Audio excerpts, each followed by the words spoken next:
So to tell about who Krishna is actually, okay, about to tell who Krishna is, it is Narada Muni telling Maharaj Yudhishthir, okay, and later on being reviewed by, or later on being compiled by Vyasadeva. So when you say Shri Vyasa Vacha, basically you are seeing Vyasadeva is narrating what Narada Muni said to Maharaj Yudhishthir. So that is Vishnu Sahasranam. But here is that same episode, the Vishnu Sahasranam is after Krishna left to Dwarka. Krishna has already left, so he is talking about Krishna there. Now this episode is Krishna has just protected Maharaj Parikshit. So Parikshit has been protected. So all the Pandavas have been taken care very well by Krishna. Okay? So, but Krishna is about to leave to Dwarka. He is in his chariot. He is sitting in his chariot. So Maharani Kunti remembering what Krishna did to save her grandson Maharaj Parikshit. What Krishna has done to the Pandavas so far, because Pandavas were in great difficulties. So you will see about everything that she felt about Krishna as we are going up. Okay? So this is just before Krishna left.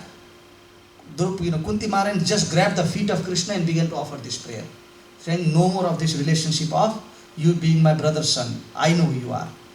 And if I don't say now, I will never get an opportunity again. So therefore, everything began to flow from the mouth of Bua. Okay, so that's what it is. So going back to Srimad Bhagavatam, our description lies on the description of what are we talking about. I think I am teaching you too many things now, you will get mixed up. So what is the episode of Bhagavatam?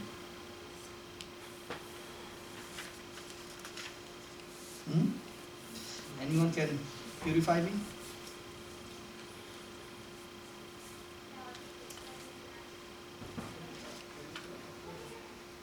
So the topic is, we are talking about the 7 islands. Yes? And where did these islands come from? Earthquake? No. Sorry? How did these 7 islands come? How is this earth divided into 7? Right there. So Mata is very attentive then. So Maharaj Priyavrata, when he was rotating the earth with his chariot, he divided the entire creation into 7 categories. Okay? So when we say about the Sapta Dweep or the 7 islands are the 7 divisions that are being created by the will of Maharaj Priyavrata. So these 7 islands are known as the island of Ilavrata. So these 7 islands are known as the Iravrata. Then it is known as Bhadrasrava. The third one is Harivarsha. The fourth one is Ketumala. The fifth one is Ramyaka Varsha. The sixth one is called the Hiranmaya Varsha. Then the sixth one is Hiranmaya, and the 7th is called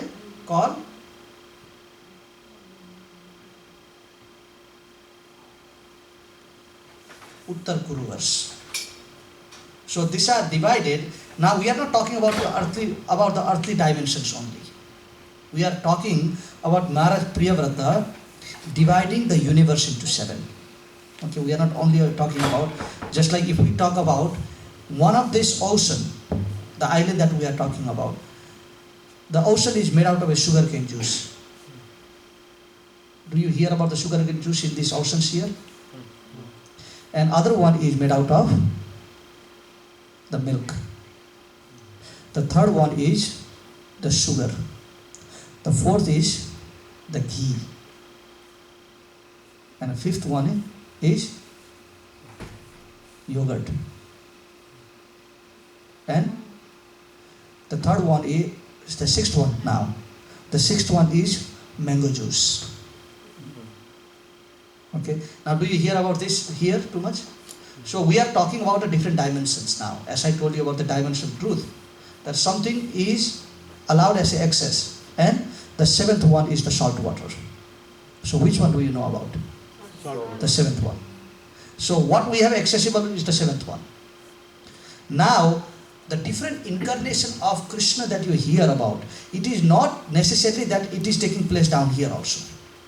So you talk about the Matsya Avatar. Where did Matsya Avatar come? Is it anywhere in the earth?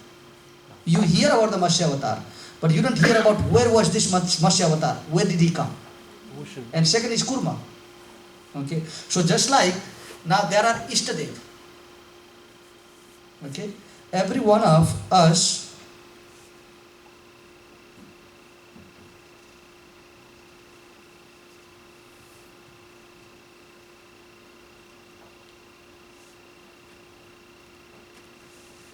so I took a little note because this is very technical things. So I don't want to tell you the wrong things here. So the avatar that we have in our dimension is the Lord known as the Gajendra Uddharak. The Gajendra Moksha took place in our dimension. It has been understood that Gajendra Moksha took place, well, this pastime took place in Nepal. There is called the Gandaki river particular place, it is called the Narayani. You know, the Ganga has a different names in the different places. Just like when it comes from the head of Lord Shiva to Haridwar, you know what it is known as? Gangotri. What is known as? Up to Haridwar is called the Vishnu Priya. Up to Haridwar. Same Ganga is known as the Vishnu Priya. Okay? And after Haridwar, up to Allahabad, it is known as Janvi. Up to there. Because from there, from Haridwar, it emanated from the knee of Janvi Rishi. So therefore, she takes the name of Janvi. Have you heard of this name before? Yeah. Okay. Then, before it comes to Lord Shiva from the Kamandala of Brahma, it is called known as a Triveni. Triveni means one who comes in the three dharas. Triveni. So first is known as a Triveni, then it is known as Vishnu Priya, the third is known as Janvi. So then after it flows through Allahabad, and it is known as Triveni. No, Triveni is already done. Ganga Sagar. Because it is going more towards the ocean. And it is being brought by the sons of Sagar Maharaj. And like that, Ganga has a different names. So in the same way, the different incarnation of the Supreme Personality of Godhead is there. We have Ilavrata. In Ilavrata, the ruler of Ilavrata is known as Lord Shiva. Lord Shiva that we understand, he is actually a person who lives in Ilavrata. The Himalaya in a Kailash that you hear of, it falls in Ilavrata. But this is called the Dharti Kailash. The Kailash that is found here. Lord Shiva eternally lives in the spiritual world Kailash. You understand? Like there is a Vrindavan and there is called the Golok Vrindavan. There is called a Bhuma Vaikuntha and there is the Sanket. You call one Sanket Dham and you call the Param Dham. So the Lord has manifested original space in one area and the replica of that in other area. Okay, the Kailash that we have been to, or the place we have been to, is Lord Shiva making it accessible to us. But eternally he is in a spiritual Kailash. Okay, and that spiritual Kailash falls in Ilavrata, the first part. And the Ishtadev, just like every space has the Ishtadev also. So the worshipper of that land is who? Lord Shiva. And who is the Ishtadev of Lord Shiva there? Sankarshan. Lord Sankarshan. And who is Sankarshan? Lord Balaram. In that particular land. So Ilavrata, Lord Shiva lives there and he worships his Ishtadev known as Sankarshan. Then you have, second one is called the Bhadravars. And the worshipper on that land is called the Bhadrasrava. And who is the Ishtadev? Hksc. Have you heard of this expansion of the Lord? The Lord in the form of a horse. That you might have understood. So this is the first avatar of the Lord. The Lord comes in the form of the horse. The problem was that initially Lord Brahma has created everything, including the 4 Vedas. Okay, Lord Brahma has created the 4 Vedas.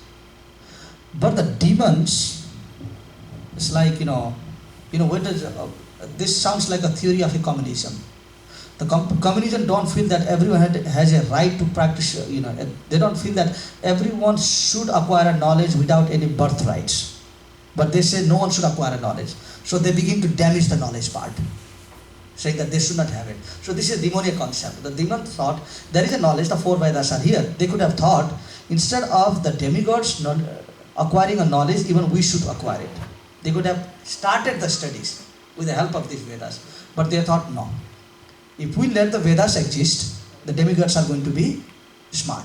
So why don't we destroy it? So they thought of destroying the Vedas. So the 4 Vedas at that time, they were actually in the form of little children. Okay? The little children. Why in the form of little children, not in adult? What is the unique position of our children? The little children. The difference between the children and adults. Innocentness. The children are very innocent. Just like if somebody comes to investigate in the house and the children's, a little child, like, 5 years old child says, my daddy slapped. Does the investigator has any trouble accepting the fact? Yes or no? No? Why? Because they are truth. They are truth. So this type of Umara Swarup is the sign of truth. So therefore the 4 Vedas existed in the form of the little children. Now, who are the embodiment of pure devotion? Who are they? Who are the teachers of pure devotion? You know that? The 4 Kumaras.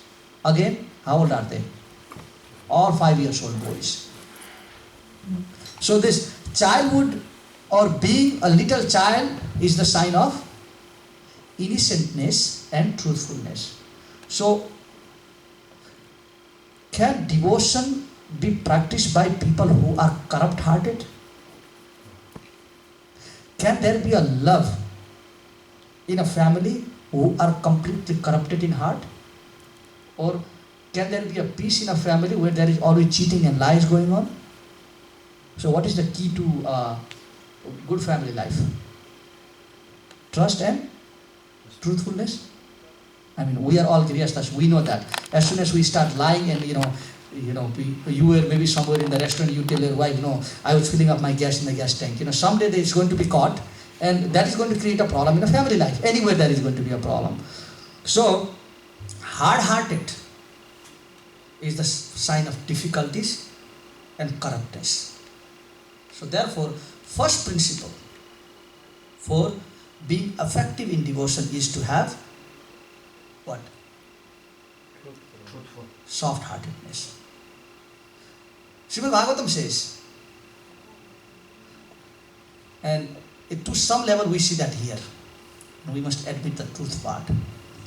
To some level we see here is Prabhupada says, and Srimad Bhagavatam Sukadev Goswami says, by nature, the heart of woman is soft.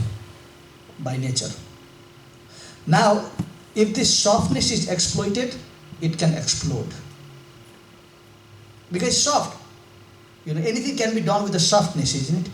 If something is soft, what does it mean?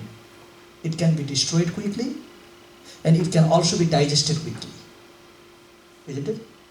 Something that is soft can go both ways.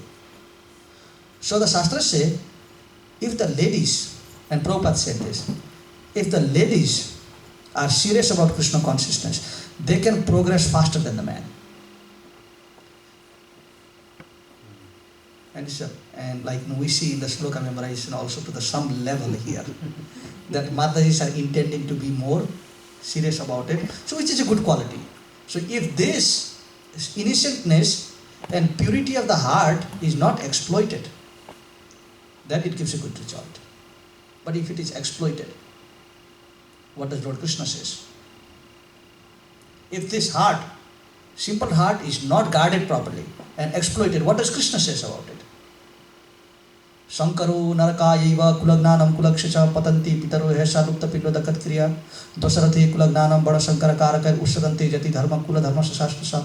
Where there is a corruption in Stri, it develops a bada sankar unwanted population.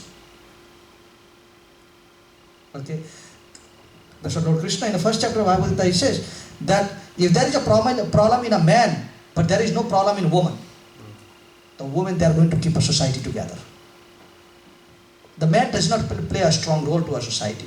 They play a strong role in exploitation. Yes, the Shastras accept a fact.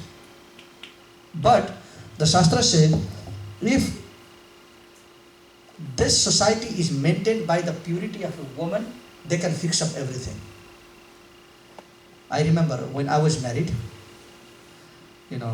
after you leave the house of your parents, the mother or mother of the girl says the last word secretly to her son-in-law. Yes? So my mother-in-law, she comes. Of course the daughter is leaving and they start crying because, so this is the reality in India. So she comes and says, Pale punya mare pap. What does it mean? If you look after very well, it's your punya. And if you give her a hard time, it's your pap. So she says that in my ears. So she said, if you look after my daughter well, then you develop a punya to yourself. Yes? If you give her a hard time, then you develop a pap for yourself. So that was the part. So then, she's supposed to say something to, it's a culture. She's something to say, she's a very wise because she has brought that house together very much also. So then she goes to my wife and says that nothing is bad and nothing is good. Everything can be fixed. So normally people say, I did not know about this about him, or I did not know this about this house. So people have a problem about how the house was before. So she said anything can be fixed.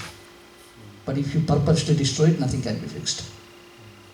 So indirectly she told that whatever the problem there is, we don't know, but now it's your duty to fix it now. Go. So the principle here is, according to here, we are talking about the second, Hksc, the demon. And I gave an example of a child and I just connected that to a woman, saying that childness is the sign of innocentness. So therefore, the four Vedas were presented in the form of the four Sarupas, Rig Ved, Yajurved, Samaved and Atharvaved. They are standing in the form of the four Kumaras, not Kumaras, these are Kumaras are different, the four children. So then Brahma said, I am going to create somebody that can handle you. But for now, you can play. So don't take this as a literal meaning where Brahma is saying to them, go and play football. It's not that. Play means explore yourself. The four Vedas, with the scripture sometimes has to be connected to be understood. Just like I was teaching you one of the slokas and I told you, you have to connect the first part with the second one in order to have a right meaning. So it can be taken direct to direct. The Sanskrit doesn't go that way. So sometimes you have to know how to do that. So now what happened was, as they were left and Lord Brahma went for the further part of the creation, there was a demon that came and stole the Vedas and went away. So the Lord came. But at this time, he takes the form of a horse. In one way, the children,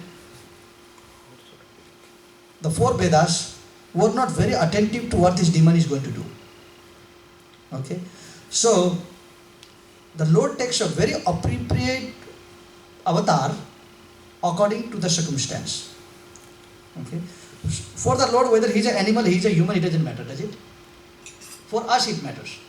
Because if we are an animal in the form of a cow, what do we have to eat?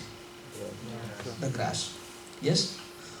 That is the definition of the Lord being Raso Vaisaha and Punamadaya. Have you heard of this form? Concept of Punamadaya? We chant Om Punamada, Punamida, Purnamudachyate, Punasya Punamadaya, Punameva Vishishyate. Most of the devotees know this sloka. What does it mean? Om Punamida. Who is that Purna? The Supreme Personality, whatever the Supreme Personality of Godhead is completely complete. Purnamidat, this material energy being created by somebody who is completely perfect is also perfect. So that's the second meaning. Om Purnamidat, Purnamidat, Purnat. Because something is created by the person who is completely whole, being complete in itself, whatever comes from that completeness is also complete.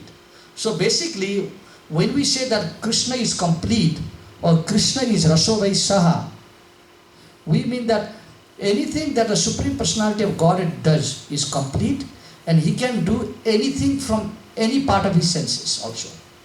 Just like, what can you do with your eyes? You can see. Krishna can eat with his eyes. Can you? So every part of the senses can do the work of another part also. So therefore he is Purna. So sometimes we memorize the slokas very much, but we don't really try to take it. What does it mean? Purna means anything done by any part of the senses of a person who is complete is also complete. So Krishna can see with his eyes. Krishna can eat with his eyes. Krishna can see with his nose and he can smell with the eyes also. So therefore, when you do the offering here, how is Krishna eating? Glancing. So Krishna can look at the offering and eat.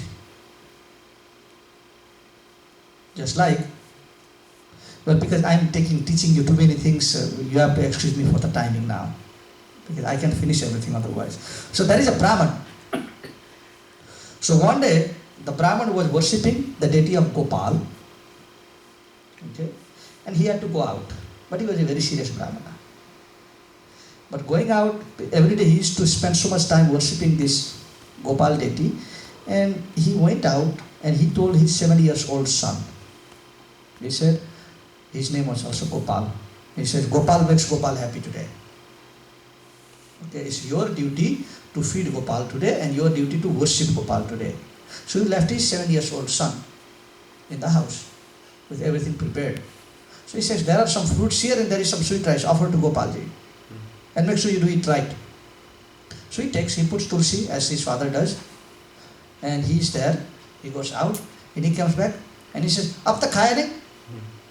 Because the Lord is normally glancing at when his father is offering it. But he thinks that Krishna is supposed to eat. If he doesn't eat, my father is going to beat me up when he comes back. He will say that I have not done properly. So then he said that I offered, what is your problem? So he's discussing with the deities here. He said, what is your problem? When my Baba offers, you eat everything. Because he have never seen his Baba offering before. You know, whether Krishna eats or not, he doesn't know that. So he said, when my Baba is offering, you eat everything. And when I am offering, you don't eat anything. Because I put tulsi there, it is right there. And I put sweet rice there, it is still there. The same amount that you have not eaten yet. And he said, just because I am child, you are messing around with me?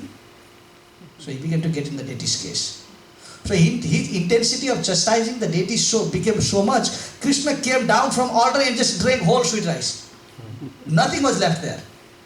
He took all the tulsi, he took all the sweet rice. Yeah? So the father comes and he says, Beta, where is the prasadam? So he said, Beta, where is the prasadam? He said, what prasadam? He said, the one that you offered to the deity. He ate everything. So he ate everything today. Normally he gets all the prasadam. He ate everything. So father is unable to believe.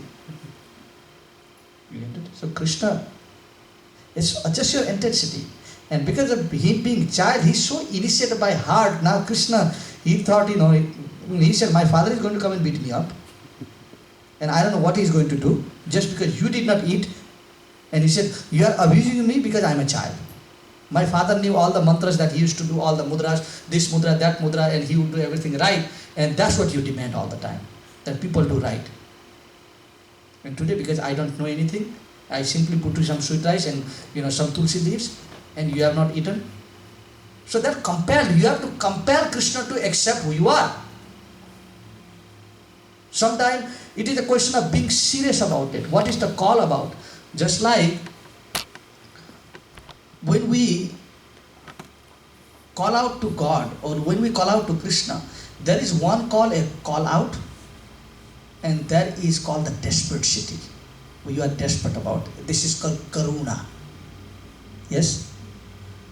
How many times the children utter your name in home? Most of the time when they, how many times they go, Papa? How many times they go to Mummy? Many times in a day? Every 5 minutes? Every 2 minutes? How often? So, maybe every 2 minutes, let's put it that way, if they are in the home. Something is calling, or child is in somehow other calling you. But how many times do you react? When he goes, Papa, how many times do you leave your laptop or computer and go whenever your child calls? Let's be honest. I'm just trying to explain something here, that's all. I'm not trying to underestimate, your affection with the child, or I'm not trying to show you whether you are serious in Krishna consciousness or not. Not that. But how many times do you react? But being a parent and having a children for a long time, can you tell the distinction between the serious call and the just general play call? Yes. Yes. So, have you ever failed to attain the call of your child at the time of seriousness? No. But did you ever reply to every call of the child then? No. No. So both parties know. So when you call out Krishna, something has become a habit to us. Okay? Just like right from beginning, even if you don't understand the name of Krishna, what it means, you are used to hearing the name Ram, you are used to hearing the name Govinda, sometimes you are used to hearing the name Gopal. So this name can affect, which is good. That is the purpose of us having the Vedic names. So even if out of attachment we remember them, there is a phalam. But Krishna knows the call of Karuna, the desperatity of the call.